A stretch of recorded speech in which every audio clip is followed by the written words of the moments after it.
નમો અરિહંતાણમ નમો સિદ્ધાણમ નમો આયર્યાણમ નમો વજ્જાયાણમ નમો લોહી સવ્વ સાહુણમ એસો પંચ નમોકારો સવ્વ પાપ પણાસણો મંગલાણમ ચ સપીસિમ પડમમ હવૈ મંગલમ પડમમ હવૈ મંગલમ. ઓમ શાંતિ શાંતિ શાંતિ.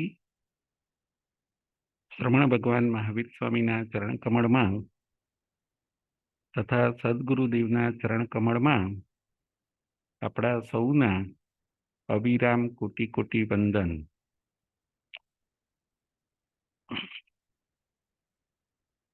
આજે તારીખ 1 જાન્યુઆરી 2024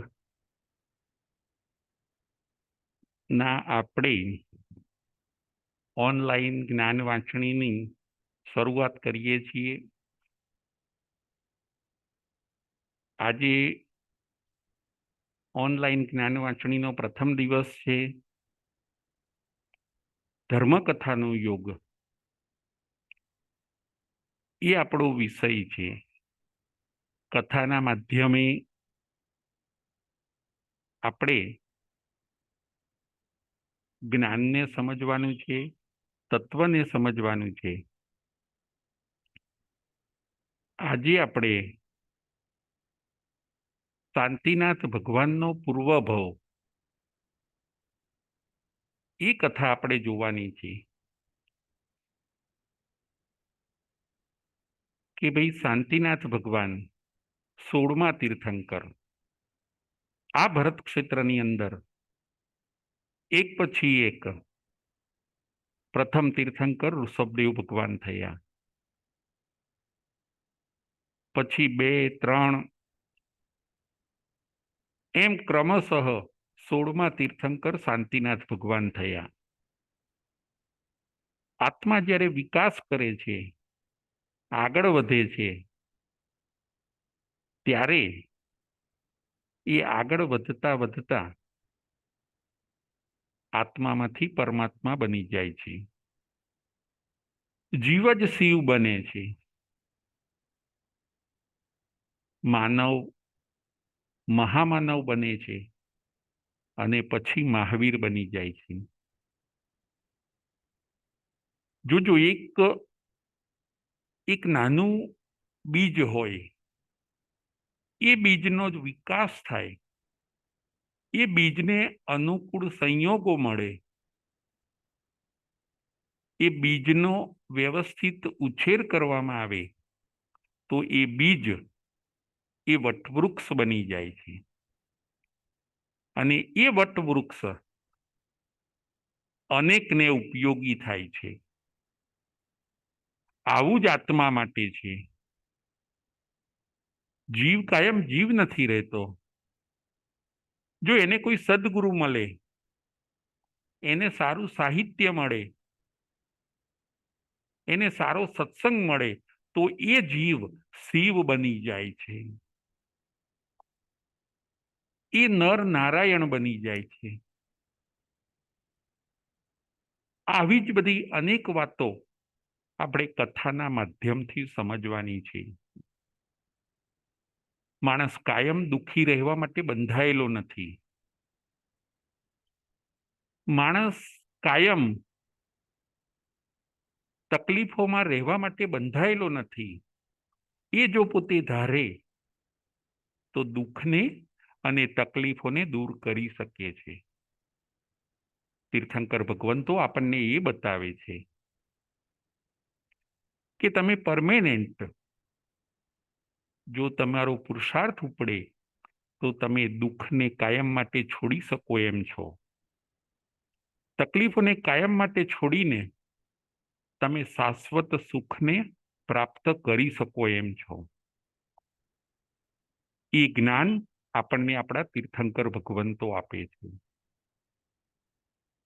એ તીર્થંકર ભગવંતોની વાણીને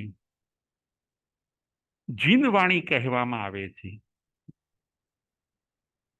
અગત્યની વાત તો એ છે કે ભલે તીર્થંકર ભગવંતો અલગ અલગ થાય, પરંતુ એમનો મેસેજ એક છે અહિંસા, સત્ય, અચૌર્ય, બ્રહ્મચર્ય અને અપરિગ્રહ. 5 પ્રિન્સિપલ, 5 સિદ્ધાંત. બસ આ 5 સિદ્ધાંતમાં એવી તાકાત છે કે એ આત્માને પરમાત્મા બનાવે છે. એ દુઃખમાંથી આપણને સુખમાં મૂકી દે છે, એ પણ શાશ્વત સુખમાં. એ દુર્ગતિઓમાંથી આપણને પરમ ગતિની અંદર મૂકી દે છે. 5 પ્રિન્સિપલ. દરેક માણસ જો 5 સિદ્ધાંતોનું પાલન કરે તો એ પોતે અધ્યાત્મ જગતમાં ખૂબ વિકાસ કરે છે, પ્રોગ્રેસ કરે છે. જીવનની અંદર 5 સિદ્ધાંત હોવા જોઈએ: અહિંસા, સત્ય, અચૌર્ય, બ્રહ્મચર્ય એટલે કે આત્મરમણતા, અને અપરિગ્રહ એટલે વસ્તુનું ઓછું કલેક્શન. આ 5 સિદ્ધાંતની અંદર વિશ્વ શાંતિ છુપાયેલી છે. જો માણસ આ 5 સિદ્ધાંતનું પાલન કરે તો વિશ્વના પ્રોબ્લેમો, વિશ્વની સમસ્યાઓ હલ થઈ જાય. આજે સિદ્ધાંત પ્રમાણે જીવાતું નથી, એટલે બધી તકલીફો ઊભી થઈ છે. વિશ્વની અંદર અશાંતિ છે. એનું જો કોઈ કારણ હોય તો બધા સિદ્ધાંતોને ઓવરટેક કરે છે, બધા સિદ્ધાંતોનો ભંગ કરે છે. એટલે આજે વિશ્વની અંદર શાંતિ નથી. સિદ્ધાંત કોઈને પાળવા નથી, બધા શોર્ટકટ શોધે છે. ખોટું કરી લઈએ, આગળ વધી જઈએ, બીજાને પાછળ કરી દઈએ, આપણે આગળ વધી જઈએ. આ બધી નીતિ અને કુનીતિ એ બધા પ્રોબ્લેમોનું મૂળ છે. દરેક જણ જો પોતે સિદ્ધાંત પ્રમાણે જીવે, સંસ્કારોથી જીવે અને સદગુણોથી જીવે તો આ વિશ્વને સ્વર્ગ બનાવવું ન પડે, આ વિશ્વ સ્વર્ગ બની જાય. માણસ કહે છે કે મારા જીવનમાં આજે શાંતિ નથી, મારા જીવનમાં સુખ નથી. ક્યાંથી હોઈ શકે? કારણ કે તમે નીતિ ન રાખી, તમે અનીતિના માર્ગે ચાલ્યા, ખોટું કર્યું. ખોટું અશાંતિ આપે છે અને સાચી વસ્તુ એ આપણને શાંતિ આપે છે. આ વાત પરફેક્ટ છે. જો તમે સાચું જ તમારી લાઈફમાં છે તો તમને સુખ અને શાંતિ મળવાના. અને જીવનની અંદર જો ખોટું છે તો દુઃખ અને તકલીફ મળે છે. જીન વાણી, તીર્થંકર ભગવંતોની વાણી આ 5 પ્રિન્સિપલ ઉપર જ ફોકસ કરે છે. અનેક દ્રષ્ટાંતો આપીને એ આ 5 સિદ્ધાંત ઉપર જ, અને આ 5 સિદ્ધાંતને પાળવા ઉપર જ ભાર આપે છે. અહિંસા, નોન વાયોલેન્સ, સત્ય, અચૌર્ય, બ્રહ્મચર્ય અને અપરિગ્રહ. વિશ્વ શાંતિ માટે આ 5 સિદ્ધાંતોનું પાલન બહુ જરૂરી છે. આપણા જીવનની અંદર જો આ 5 સિદ્ધાંત આવી જાય તો આપણા જીવનની અંદર સુખ અને શાંતિ આવી જાય છે. આજે આપણે અહિંસાને સમજવા માટે 16મા તીર્થંકર શાંતિનાથ ભગવાનનો દ્રષ્ટાંત. શાંતિનાથ ભગવાનની આપણે કથા જોઈએ. એમણે એમના જીવનની અંદર અહિંસાનું પાલન બરાબર કર્યું હોય છે, અને એ પૂર્વભવની અંદર અહિંસાનું પાલન કરવાથી એ પોતે શાંતિનાથ ભગવાન બને છે. પૂર્વભવની અંદર એ મેઘરથ નામે રાજા હોય છે. એમનું નામ હોય છે મેઘરથ રાજા. અહિંસાની અંદર, દયાની અંદર એ પોતે ખૂબ ઓતપ્રોત હોય છે. ક્યારેય હિંસાનું આચરણ ન કરે. એમના જીવનમાં ક્યાંય હિંસા નહીં. મેઘરથ રાજા. મેઘરથ રાજાના જીવનમાંથી આપણે 3 પ્રસંગને સમજવાના છે, 3 ગુણને જાણવાના છે. એક તો અહિંસા, બીજો એમનો ગુણ છે ન્યાય, અને ત્રીજો ગુણ છે કે તમે જે પદ ઉપર હોવ એ પદને તમે વફાદાર રહો. મેઘરથ રાજામાં આ 3 ગુણ હોય છે: અહિંસા, ન્યાય, અને ત્રીજું ગુણ કે તમે જે પદ ઉપર હોવ એ પદને તમે વફાદાર રહો. તમે કર્તવ્ય પરાયણ બનો. પદને બરાબર ન્યાય આપો. પ્રથમ આપણે અહિંસાને જોઈશું. અહિંસા પરમો ધર્મ. જીવો અને જીવવા દો. આપણા વ્રતોની અંદર પ્રથમ વ્રત છે અહિંસા. કોઈ જીવને આપણે કિલ નથી કરવાના, કોઈ જીવને આપણે મારવાના નથી. વાયોલેન્સથી આપણે દૂર રહેવાનું છે. છકાઈ જીવની દયા પાડવાની, તીર્થંકર ભગવંતો કહે છે. તીર્થંકર ભગવંતોનો શબ્દ છે માહણો માહણો. કોઈ જીવને તમે હણશો નહીં, કોઈ જીવને તમે મારશો નહીં, કારણ કે જીવવું દરેકને પ્રિય છે. દરેકને જીવન પ્રિય છે. અહિંસા એ પ્રથમ વ્રત છે. જીવ દયા જેવો કોઈ ધર્મ નથી, અને જીવ હિંસા જેવું કોઈ પાપ નથી. મેઘરથ રાજાના જીવનમાં જીવ દયા ખૂબ હોય છે.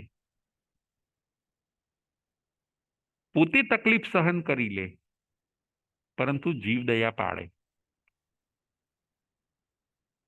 પોતે થોડુંક વધારે સહન કરે, પરંતુ કોઈને તકલીફ ના આપે. જીવ દયા, મૈત્રી, કરુણા, આ બધું આપણા જીવનની અંદર હોવું જોઈએ. મેઘરથ રાજાના જીવનમાં હોય છે. હજી આગળ એમની વાત કરું તો કે મેઘરથ રાજામાં એવા સરસ જીવદયાના પરિણામ હોય છે કે એમની પ્રશંસા છેક દેવલોકમાં થઈ. દેવલોકના ઈશાનેન્દ્ર દેવોને કહે છે કે પૃથ્વી ઉપર મેઘરથ રાજા એ ખૂબ દયાળુ છે. એ દયાની અંદર કોઈ કોમ્પ્રોમાઇઝ કરતા નથી. એ જીવદયામાં ખૂબ માને છે. મેઘરથ રાજાના વખાણ છેક દેવલોકમાં થયા. એમને કોઈ ડગાવી ન શકે, એટલા બધા એ દયાની અંદર ઓતપ્રોત છે. એક મિથ્યાત્વી દેવને પરીક્ષા લેવાનું મન થયું. એક મિથ્યાત્વી દેવને એમ થયું કે મનુષ્યને તો ડગાવી શકાય, મનુષ્યને ડગાવવા એ ઈઝી છે, આસાનીથી ડગાવી શકાય. એ એની જીવદયા મૂકી દેશે. આપણે એવો કંઈક પ્રયત્ન કરો અને દેવલોકમાંથી 2 દેવ આવે છે મેઘરથ રાજાની પરીક્ષા કરવા માટે. આજે એ જીવદયામાં સ્ટ્રોંગ રહે છે કે નહીં, એ એમની પરીક્ષા છે. જુઓ, મેઘરથ રાજાની પરીક્ષા કરવા માટે દેવલોકમાંથી 2 દેવ આવે છે. એ બંને દેવ ડ્રામા કરે છે, મેઘરથ રાજાને ખ્યાલ ના આવે એવી રીતે. મેઘરથ રાજા એ આગળ જતા શાંતિનાથ ભગવાન બનવાના છે. એમની આપણે સ્ટોરી જોઈએ છીએ, એમની આપણે આજે વાર્તા જોઈએ છીએ કે એ પોતે જીવદયાની અંદર કેવા પાક્કા હોય છે. આપણે પણ એવા જીવદયાની અંદર પાક્કા બનવાનો મેસેજ આ કથામાંથી આપણને મળે છે.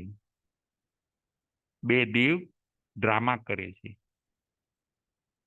એક દેવ કબૂતરનું રૂપ લે છે અને બીજો દેવ બાજનું રૂપ લે છે. મેઘરથ રાજા ઝરૂખાની અંદર બેઠા છે.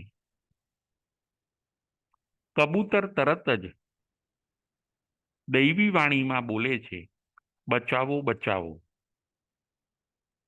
કબૂતર તરત આવીને મેઘરથ રાજાની પાસે પડે છે, એમના ખોળામાં પડે છે કે મને બચાવો બચાવો, મારું રક્ષણ કરો. અમે દૈવી પક્ષી છીએ, મારી પાછળ બાજ પક્ષી છે, આપ મારું રક્ષણ કરો. કબૂતર આવીને મેઘરથ રાજાના ખોળામાં પડે છે. પાછળ તરત જ બાજ આવે છે, બાજ પક્ષી ખૂબ વિશાળકાય છે.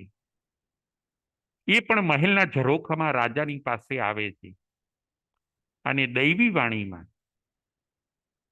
એ પણ મેઘરથ રાજાને કહે છે કે આ કબૂતર એ મારો ખોરાક છે, મારે પણ મારી ક્ષુધાને શાંત કરવી છે, મારે મારી ભૂખને શાંત કરવી છે. તમે મને મારો ખોરાક આપી દો. રાજા ધર્મ સંકટમાં મુકાઈ ગયા. મેઘરથ રાજા વિચાર કરવા માંડ્યા. એક શરણાગત છે અને બીજાને ન્યાય જોઈએ છીએ. કબૂતર એ શરણાગત છે અને બાજને આજે ન્યાય જોઈએ છીએ. બાજ કહે છે, હું શા માટે ભૂખ્યું રહું? મારો શિકાર મને મળી જવો જોઈએ, મારો ખોરાક મને મળી જવો જોઈએ. આપ તો રાજા છો, આપ અન્યાય કેવી રીતે કરી શકો?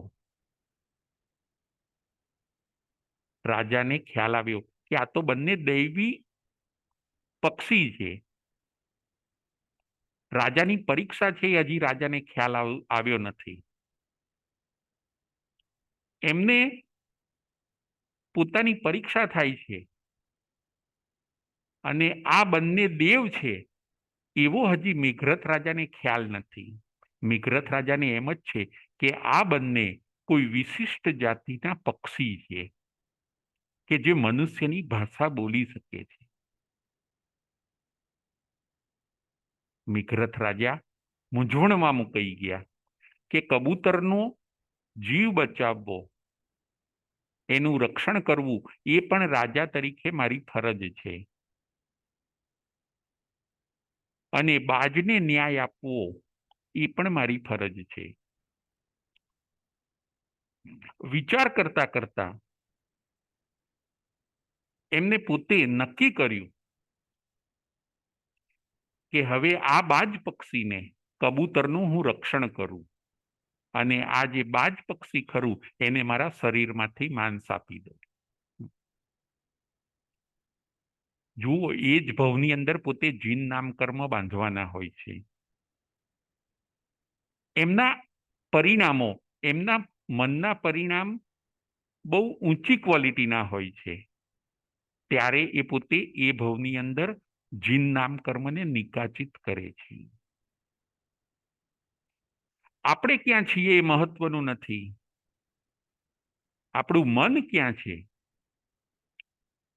આપણા મનમાં કેવા વિચાર ચાલી રહ્યા છે એ મહત્વનું છે.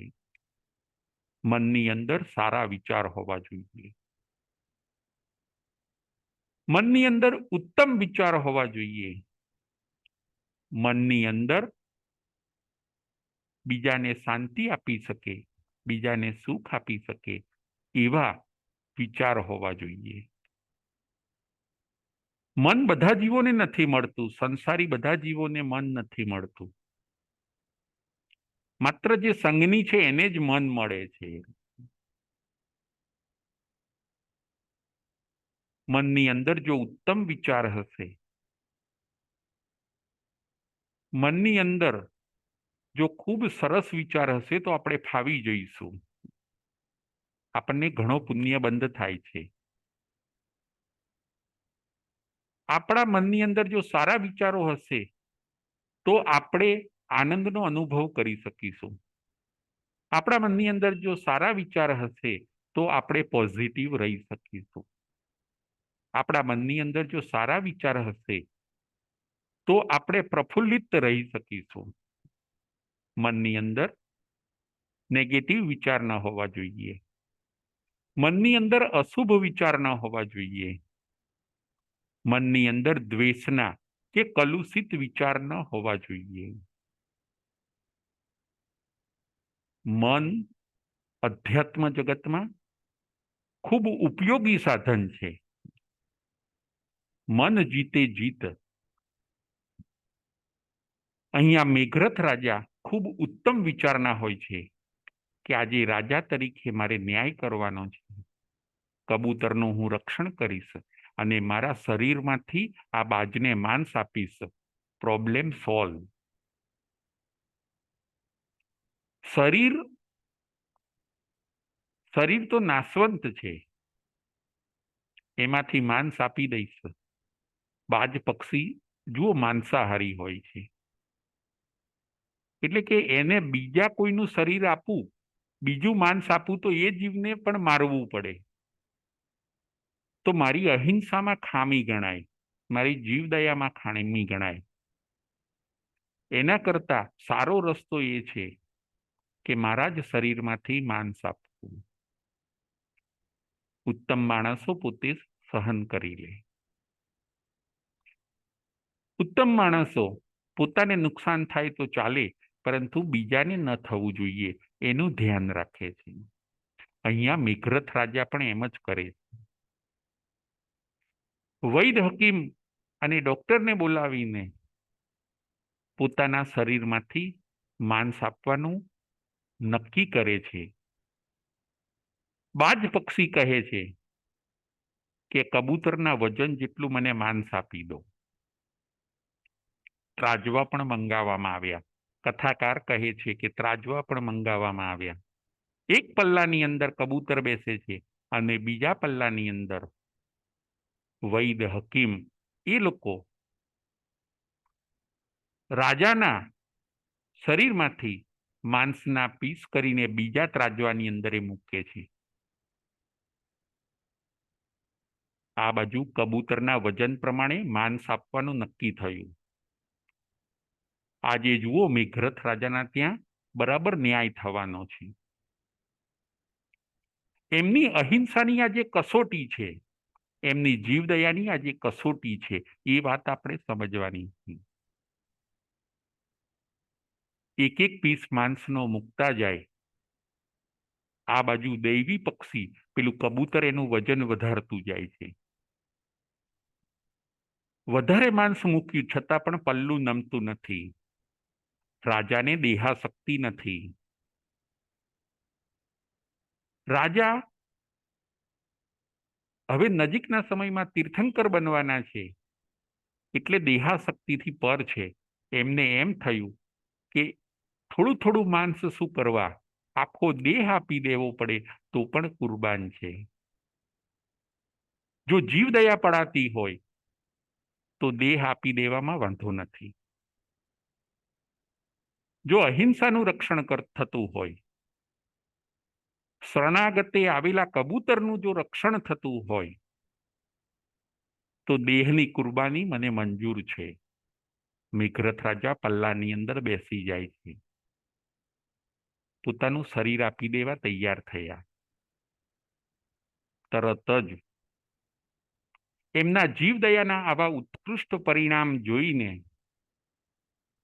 કબૂતર અને બાજ બંને દેવરૂપે પ્રગટ થાય છે કે ધન્ય છે મેઘરથ રાજા તમને, ધન્ય છે તમને, ધન્ય છે તમારી અહિંસાને, ધન્ય છે તમારી જીવદયાને. અમે દેવલોકમાં તમારા વખાણ સાંભળ્યા. અમને એમ કે મનુષ્યને તો ચપટીમાં ડગાવી શકાય છે, સિદ્ધાંતથી વિચલિત કરી શકાય છે, પરંતુ એ અમારી માન્યતા ભ્રામક નીકળી. તમે જીવદયાની અંદર બહુ સ્ટ્રોંગ છો, તમે જીવદયામાં નિપુણ છો, તમે ખરેખર દયાળુ છો. અહિંસા પરમો ધર્મ. આપણા ત્યાં એમ કીધું કે અહિંસા એ જ શ્રેષ્ઠ ધર્મ છે. જે અહિંસાને સાચવી લે છે એનું બધું સચવાઈ જાય છે, અને જે અહિંસાને નથી સાચવતા એને ઘણું નુકસાન થાય છે. અહિંસા, જીવદયા, જૈન ધર્મની અંદર તો સૂક્ષ્મમાં સૂક્ષ્મ અહિંસા બતાવી છે. કોઈને દુઃખ થાય એવું બોલીએ તો પણ હિંસા છે, કોઈને રડાવીએ તો પણ હિંસા છે,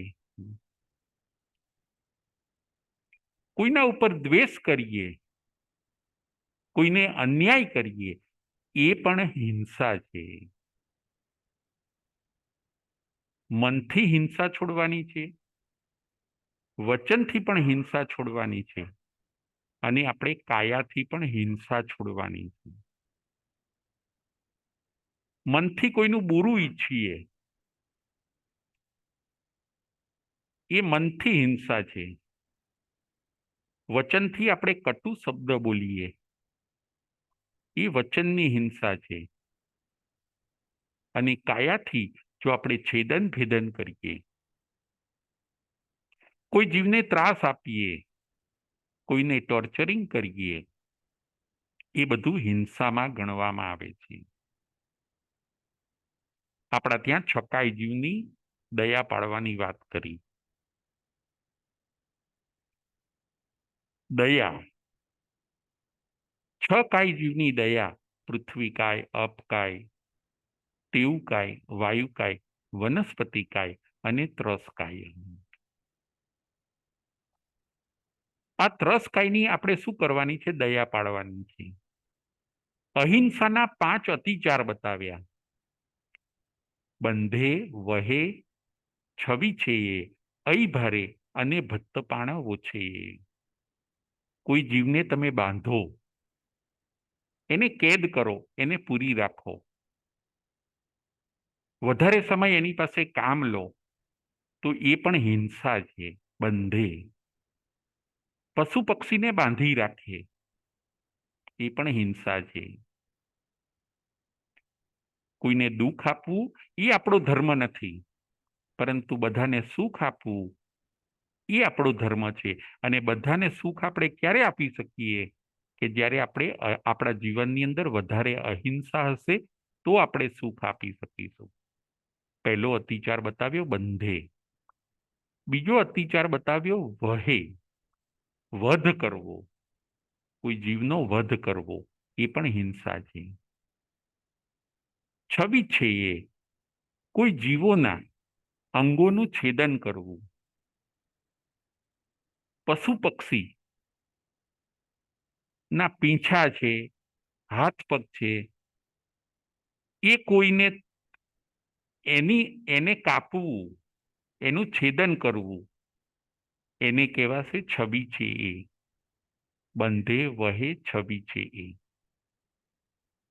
અઈ ભારે, ચોથો અતિચાર બતાવ્યો અઈ ભારે, એટલે કે અતિશય ભાર ભરવો, પશુઓ ઉપર અતિશય ભાર ભરવો, એ પણ હિંસા છે. માણસને ઘણીવાર સર્વન્ટને કે કોઈને ગજાબારનું કામ સોંપવું, એ પણ હિંસા છે. આ બધાથી ભગવાન આપણને દૂર રહેવાનું કહે છે. અતિશય ભાર ભરવો. ભત્ત પાણવો છે, પાંચમો અતિચાર બતાવ્યો. ભત્ત પાણવો છે, ભાત પાણીની અંતરાય પાડવી.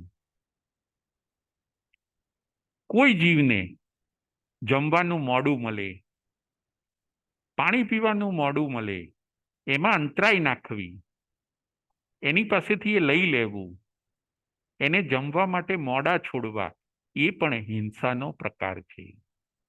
જૈન ધર્મ સૂક્ષ્મ હિંસાની પણ ના પાડે છે. મોટી હિંસાની તો ના પાડે છે, પરંતુ એ સૂક્ષ્મ હિંસાની પણ ના પાડે છે. અહિંસા પરમો ધર્મ. મેઘરથ રાજાના જીવનની અંદર આવી જ અહિંસા હોય છે. બંને દેવ એમને પ્રણામ કરીને, એમને નમસ્કાર કરીને, એમના વખાણ કરતા કરતા પોતે દેવલોકની અંદર જાય છે. અહિંસા. ભગવાન મહાવીર સ્વામીએ અને તીર્થંકરોએ આપણને 3 વસ્તુની ભેટ આપી છે. નંબર 1 અહિંસા, નંબર 2 અપરિગ્રહ, અને ત્રીજા નંબરમાં અનેકાંતવાદ. આ જ સિદ્ધાંત છે અને આ જ સુખનું કારણ છે. અહિંસા, અપરિગ્રહ અને અનેકાંતવાદ. મેઘરથ રાજા નું દ્રષ્ટાંત આપણે જોયું. એ મેઘરથ રાજા અહિંસાની અંદર, દયાની અંદર તો ખૂબ આગળ હતા. જુઓ, દેવોએ પરીક્ષા કરી, છતાં પણ પોતે એની અંદર પાસ થયા. એ ડગ્યા નહીં. એમણે દયાની અંદર કોઈ કોમ્પ્રોમાઇઝ ન કર્યું. દયા એટલે દયા. આપણે રહીએ કે ન રહીએ એ અગત્યનું નથી, પરંતુ અંતિમ સમય સુધી આપણા સિદ્ધાંત, આપણી પ્રતિજ્ઞાઓ આપણા જીવનમાં રહેવી જોઈએ. આવો સંદેશ આપણને મેઘરથ રાજાના જીવનમાંથી મળે છે.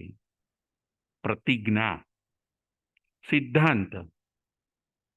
મેઘરથ રાજા પોતે ખૂબ દયાળુ હોય છે અને આ દયાના કારણે એ પોતે આગળ જતા શાંતિનાથ ભગવાન બને છે. 16મા તીર્થંકર શાંતિનાથ ભગવાન. આ દયાના પરિણામની અંદર એ પોતે તીર્થંકર નામકર્મ નિકાચિત કરે છે.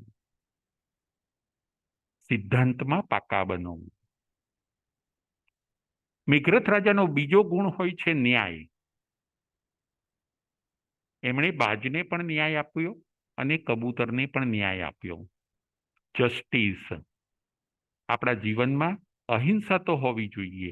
બીજી વાત મારે એ કરવી છે કે આપણે આપણા જીવનમાં ન્યાય પણ હોવો જોઈએ. આપણી ભૂલ હોય તો આપણે સ્વીકારીએ. બીજાની ભૂલ નથી તો નથી. ન્યાય સંપન્ન આપણું જીવન હોવું જોઈએ. કોઈને અન્યાય થાય એવું આપણું જીવન ન હોવું જોઈએ. હંમેશા જો આપણને એવી જ ભાવના રહેતી હોય કે હું જ બરાબર છું, હું કંઈ ખોટું કરતો જ નથી, ખોટું તો બીજાથી થાય છે, બીજા મને અન્યાય કરે છે, એવું જ આપણને દેખાતું હોય. બસ આપણે તો ન્યાય સંપન્ન છીએ એવું જ આપણને લાગતું હોય, પરંતુ આપણે આપણા જીવનને ચેક કરવાનું છે કે મારા જીવનમાં ન્યાય છે કે નહીં. હું કોઈને અન્યાય તો કરતો નથી ને. કોઈકની પાસે આપણે વધારે કામ કરાવ્યું અને જો ઓછા પૈસા આપ્યા તો એ અન્યાય છે. કોઈકની પાસેથી લીધું ઘણું અને પછી એને આપ્યું થોડું તો એ પણ અન્યાય છે. ન્યાય સંપન્ન બનવું પણ બહુ જરૂરી છે. આપણા જીવનની અંદર ન્યાય હોવો જોઈએ. આપણી ભૂલ હોય તો એની સ્વીકારવાની તૈયારી પણ આપણી હોવી જોઈએ. એ છે ન્યાય. બીજા સાચા હોય તો એ સાચા છે એવું કહેવાની તૈયારી પણ આપણી હોય તો એને કહેવાય છે ન્યાય. બસ હું જ સાચો. અત્યારે માણસમાં આવું થઈ ગયું છે. બધી ન્યાયના બદલે અન્યાય છે. એકબીજાને અન્યાય કરે છે. એના કારણે ઘણા ઘર્ષણ ઊભા થયા, ઘણા પ્રશ્નો ઊભા થયા, ઘણા પ્રોબ્લેમ ક્રિએટ થયા. ન્યાય.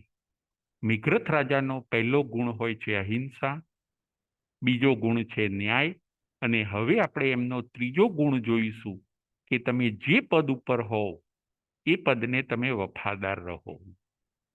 મિઘરત રાજા પોતે રાજા હોય છે. એ રાજાના પદને ખૂબ વફાદાર હોય છે. એ પણ એમની કથામાંથી આપણને જાણવા મળે છે, શીખવા મળે છે કે તમે જે પદ ઉપર હોવ એને વફાદાર રહો. રાજા છે તો એની વફાદારી શેમાં? કે ન્યાય કરવો, પ્રજાનું રક્ષણ કરવું, પ્રજાને સાચવવી, પદને વફાદાર રહેવું. આપણે જે પદ ઉપર હઈએ, આપણે શેઠના પદ ઉપર હઈએ તો એક જે શેઠનું જે કર્તવ્ય હોય એ કરવું જોઈએ. આપણે જો કોઈ મિત્ર હઈએ કોઈના તો એમાં પણ આપણે વફાદારી રાખવી જોઈએ. ઘણીવાર એવું બને કે જ્યારે આપણું કામ હોય ત્યાં સુધી આપણે મિત્રતા રાખીએ અને પછી જ્યારે મિત્રને જરૂર પડે ત્યારે આપણે ખસી જઈએ તો આપણે પદને વફાદાર નથી. વફાદારી પણ ઊંચો ગુણ છે. અહિંસા, ન્યાય અને ત્રીજા નંબરમાં છે પદને વફાદાર રહેવું. કર્તવ્યથી ન ભાગવું. તમે કોઈક શિક્ષક છો તો શિક્ષક તરીકે તમે વફાદાર રહો. જે તમારે કરવાનું છે એ ફાઇન કરો. શિક્ષક તરીકે તમારે જે રીતે વિદ્યાર્થીને તૈયાર કરવાના છે, જે જ્ઞાનનું આદાન પ્રદાન કરવાનું છે એમાં તમે વફાદાર રહો. જો તમે ડોક્ટર છો તો એ પદને તમે વફાદાર રહો. જો તમે વકીલ છો તો એ પદને તમે વફાદાર રહો. એ પદની અંદર તમે પાક્કા રહો. એની અંદર કોઈ કોમ્પ્રોમાઇઝ ન કરો, એની અંદર કોઈ ગરબડ ન કરો. પદ બીજું અને કામ બીજું એવું ન હોવું જોઈએ. જે મારું પદ છે એ પદને હું વફાદાર રહીશ. એ ગુણ પણ આપણને ખૂબ આગળ લઈ જાય છે. મિઘરત રાજા કેમ શાંતિનાથ ભગવાન બની ગયા? એમનામાં 3 ગુણ હોય છે. એ આત્મા એટલે ખૂબ આગળ વધી ગયો. એક નાના મિઘરત રાજા આ 3 ગુણના કારણે પોતે ખાલી નોર્મલ કેવલી બન્યા કે સિદ્ધ બન્યા એટલું જ નહીં, પરંતુ જે ઊંચામાં ઊંચી પદવી કહી શકાય તીર્થંકરની, એને એમણે પ્રાપ્ત કરી. વિશ્વમાં જો કોઈ ઊંચામાં ઊંચી પોસ્ટ હોય, પદવી હોય, પદ હોય તો એ છે તીર્થંકરનું. ફર્સ્ટ નંબરમાં તીર્થંકરનું અને બીજા નંબરની પદવી ચક્રવર્તીની, ત્રીજા નંબરની પદવી વાસુદેવની. આવી રીતે પુણ્ય પ્રમાણે એની પદની કેટેગરી બધી ગોઠવવામાં આવી છે. એક રાજા તીર્થંકર બની જાય છે. એમનામાં 3 ગુણ હોય છે: અહિંસા, ન્યાય અને ત્રીજા નંબરમાં પદને વફાદાર રહેવું. જો તમે કોઈકના સંતાન છો, તમે પુત્ર છો, તો તમે પુત્ર ધર્મને વફાદાર રહો. એમાં પીછેહટ ન કરવી. તમે તમારું કર્તવ્ય બજાવો. તમે કોઈકના સંતાન છો. તમે જો પુત્ર વધુ છો તો તમે તમારી ફરજને અદા કરો. જે તમારું કામ છે, કામ એ જ પૂજા. ધર્મની શરૂઆત આપણે જીવનથી કરવાની હોય છે, પણ ઘણીવાર એવું બને છે કે આપણે એમ સમજીએ છીએ કે ધર્મની શરૂઆત ધર્મ ક્રિયાઓથી થાય છે. ના, એવું નથી. તમે પુત્ર છો તો પુત્ર ધર્મને બજાવો. તમે જો કોઈકના સર્વન્ટ છો, તમે કોઈકના ત્યાં કામ કરો છો, તો તમે નિષ્ઠાથી કામ કરો. તમે શેઠનું સારું ઈચ્છો, તમે શેઠને ઉપકારી માનો, તો તમે સર્વન્ટ પદને યોગ્ય છો. પછી શેઠ પ્રત્યે આપણે ધૃણા કરીએ, શેઠનો અવર્ણવાદ બોલીએ, શેઠનું સારું ન ઈચ્છીએ, તો એ બધી વસ્તુ આપણને પ્રગતિ કરાવતી નથી. આપણે આપણા પદને વફાદાર નથી. વફાદારી પણ ઊંચો ગુણ છે. આપણે જે પદમાં હઈએ, કોઈ વડાપ્રધાન હોય તો એણે એ પદને વફાદાર રહેવાનું છે. કોઈક ગુરુ છે, એ પદને વફાદાર. કોઈક શિષ્ય છે તો શિષ્યનું જે કર્તવ્ય છે એ એણે કરવાનું છે. આવી રીતે મેઘરથ રાજાના દ્રષ્ટાંતથી આપણે ત્રણ વસ્તુને આપણા જીવનની અંદર છે કે નહીં એ આપણે ચેક કરવાનું છે. નંબર 1 અહિંસા, નંબર 2 ન્યાય અને નંબર 3 પદને વફાદાર રહેવું. આ મેઘરથ રાજાના દ્રષ્ટાંતથી આપણને એમના જીવનમાં આ ત્રણ ગુણ જોવા મળે છે. આ ત્રણ ગુણના કારણે એ પોતે આગળ વધી ગયા અને 16મા તીર્થંકર શાંતિનાથ ભગવાન બને છે.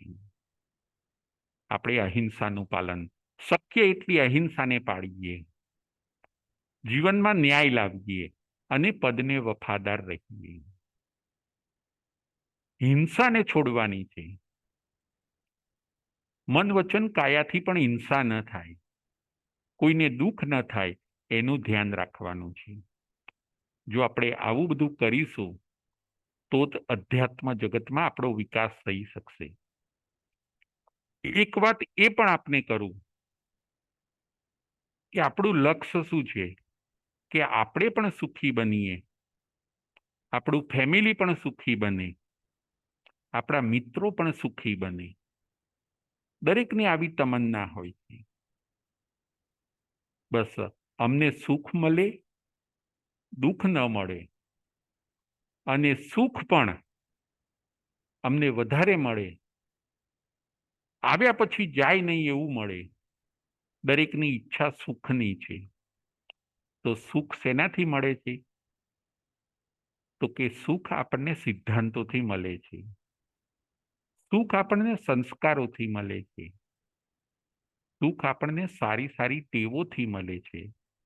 અને સુખ આપણને સદ્ગુણોથી મળે છે.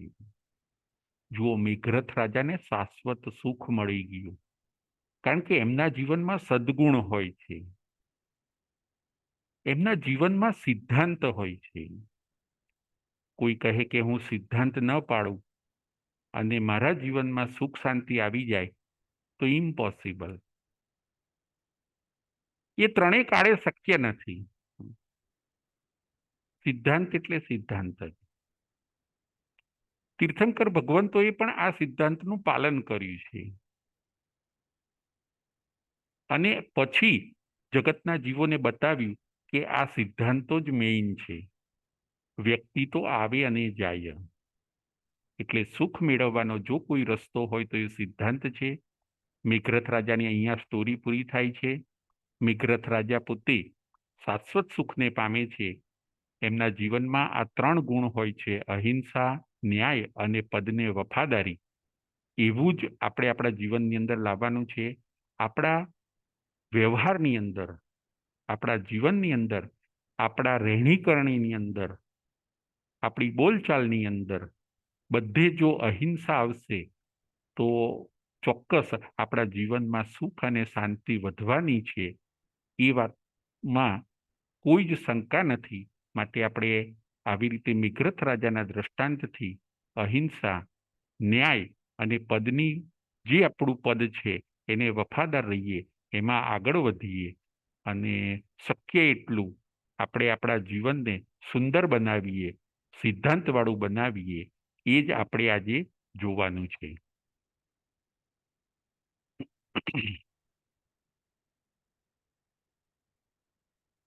હવે કોઈને કંઈ પ્રશ્ન હોય તો એ પોતે રેઝ હેન્ડ કરશે, તો અહીંથી એમને જવાબ આપવામાં આવશે.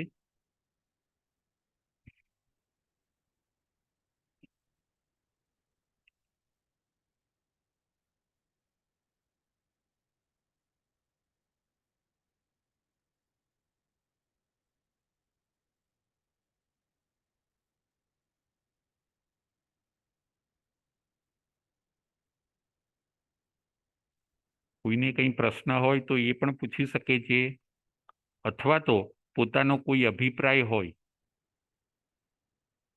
પોતાને કેવું લાગ્યું, કેમ લાગ્યું, કંઈ ફેરફાર હોય તો એ પણ પોતે જણાવી શકશે.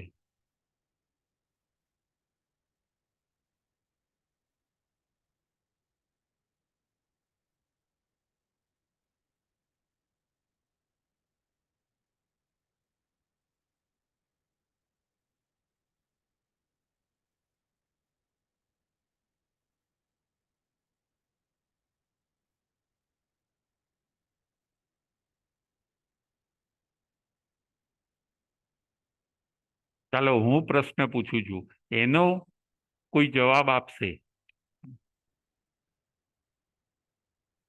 મિગ્રથ રાજાની અંદર કયા 3 ગુણ હોય છે? મિગ્રથ રાજામાં કયા 3 ગુણ હોય છે?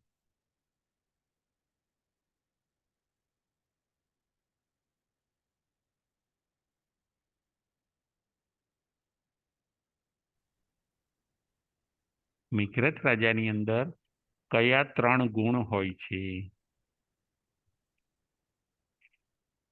અહિંસા. હા, શ્વેતાબેન શાહ, બોલો શ્વેતાબેન. અહિંસા, ન્યાય અને પદને વફાદાર રહેવું. વેરી ગુડ, બહુ સરસ, બહુ સરસ. હવે બીજો પ્રશ્ન, મિહિરભાઈ કોઠારી.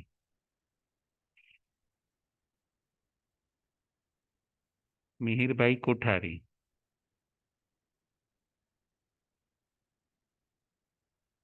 મિહિરભાઈને કંઈ પૂછવું છે?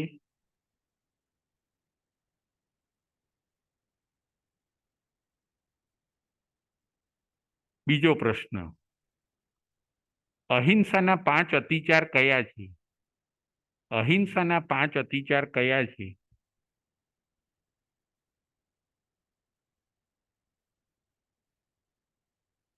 અહિંસાના 5 અતિચાર.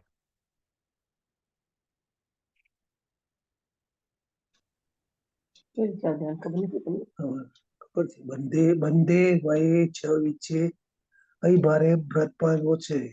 વેરી ગુડ, બહુ સરસ, બહુ સરસ.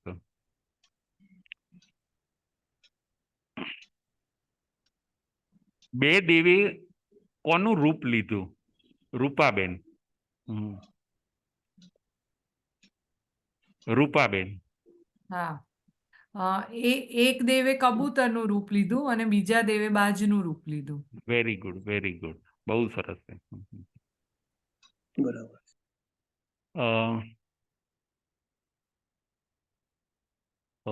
મેઘરથ રાજાના વખાણ દેવલોકમાં કોણે કર્યા હોય છે? આ થોડોક અઘરો પ્રશ્ન છે. હું એક જ વાર બોલ્યો હતો, મેઘરથ રાજાના વખાણ દેવલોકમાં કોણે કર્યા હોય છે?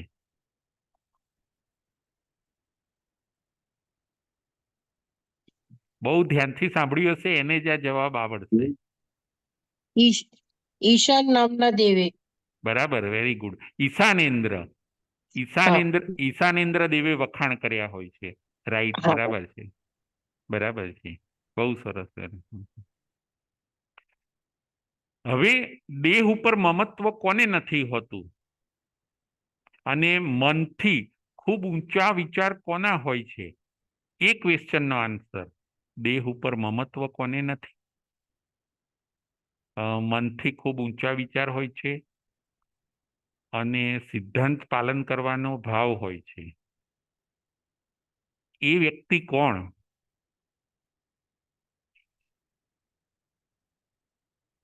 બોલો.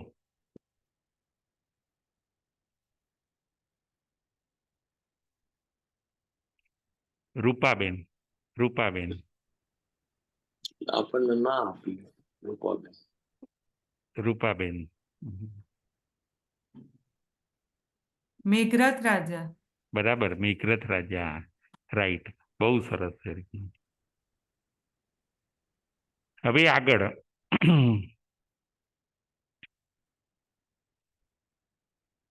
ગિરીશભાઈ. ગિરીશભાઈ.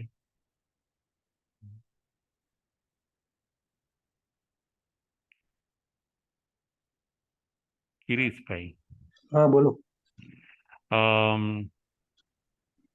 5 સિદ્ધાંત કયા કયા? 5 સિદ્ધાંત કયા કયા? અહિંસા, હમ સત્ય, હમ આચર્ય, હમ ઔચર્ય, અચૌર્ય. અચૌર્ય, હમ બ્રહ્મચર્ય, હમ અપરિગ્રહ. Very good, very good. બહુ સરસ. રંજનબેન. રંજનબેન. મેં બીજા બધા તીર્થંકરોએ 3 વસ્તુના મેસેજ આપ્યા છે. એમાં મેં એક વાત કરી કે બધા તીર્થંકરોએ 3 મેસેજ આપણને આપ્યા છે. એ કયા કયા 3? ન્યાય, અહિંસા, ન્યાય ને પદને. 3 મેસેજ આપ્યા છે. એક તો પહેલો અહિંસા, બરાબર છે. હું પછી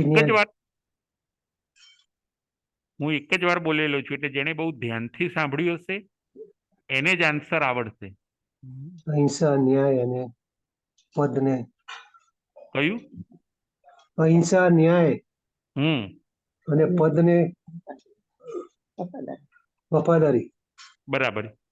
એ આપની વાત સાચી છે, પરંતુ એ ગુણ છે ને મેઘરથ રાજામાં હોય છે. એ 3 ગુણ. પણ બીજા મેં 3 કીધા હતા. લીનાબેન શેઠ, એમને પૂછીએ આપણે. લીનાબેન શેઠ. દરેક તીર્થંકરોએ આપણને 3 મેસેજ આપ્યા છે.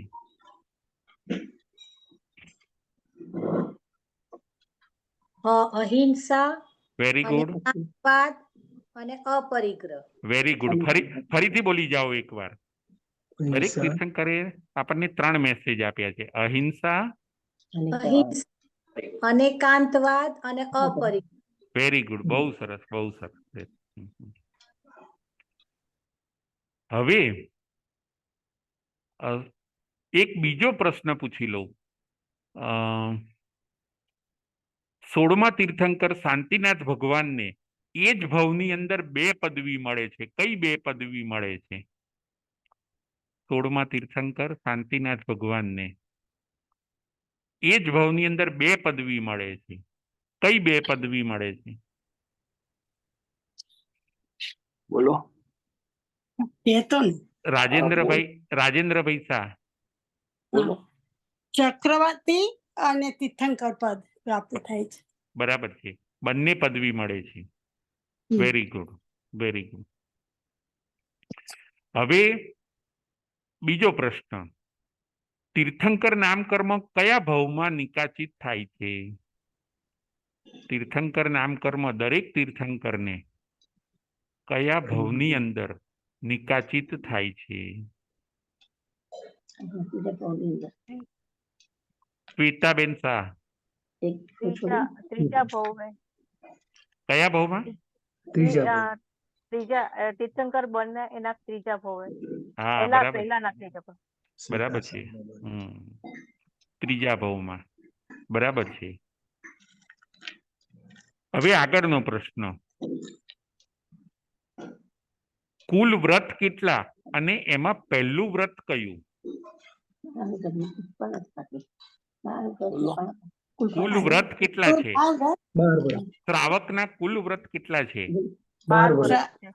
અને એમાં પહેલું વ્રત કયું છે? અહિંસાનું. બરાબર છે. બહુ સરસ, બહુ સરસ. હવે કોઈને કઈ પ્રશ્ન છે? હવે કોઈને કઈ પ્રશ્ન હોય અથવા તો કોઈકને કંઈક અભિપ્રાય આપવો હોય તો આપણે તો એ પોતે અહીંયા અભિપ્રાય કહી શકે છે. પછી આજની મીટિંગ આપણે અહીંયા પછી ફિનિશ કરીશું. કોઈને કંઈ પોતાનો અભિપ્રાય હોય અથવા તો કંઈ પ્રશ્ન પૂછવો હોય તો પૂછી શકે છે.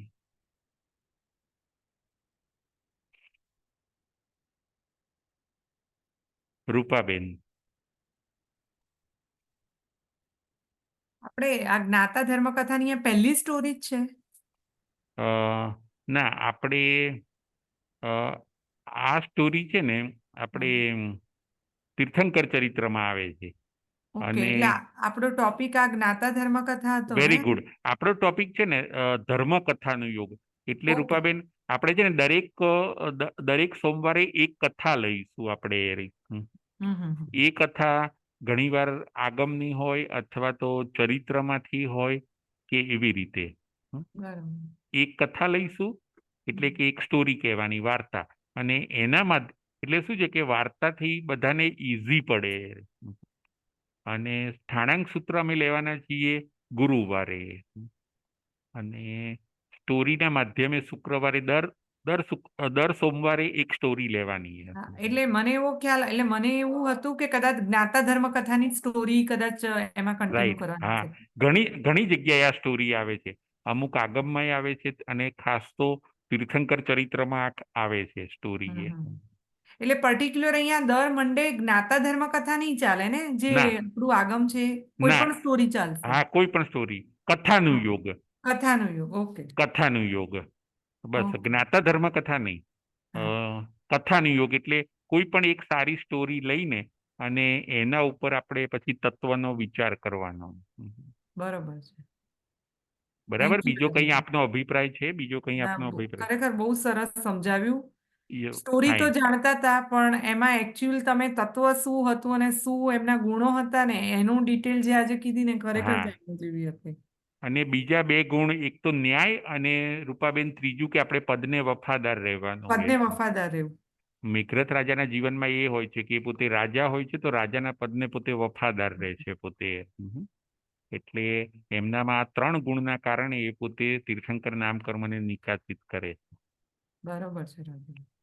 ઓકે, હા હા, થેન્ક યુ. ફાઇન. હા, ફાઇન. જય જિનેન્દ્ર બધાને. જય જીનેન્દ્ર. જય જિનેન્દ્ર.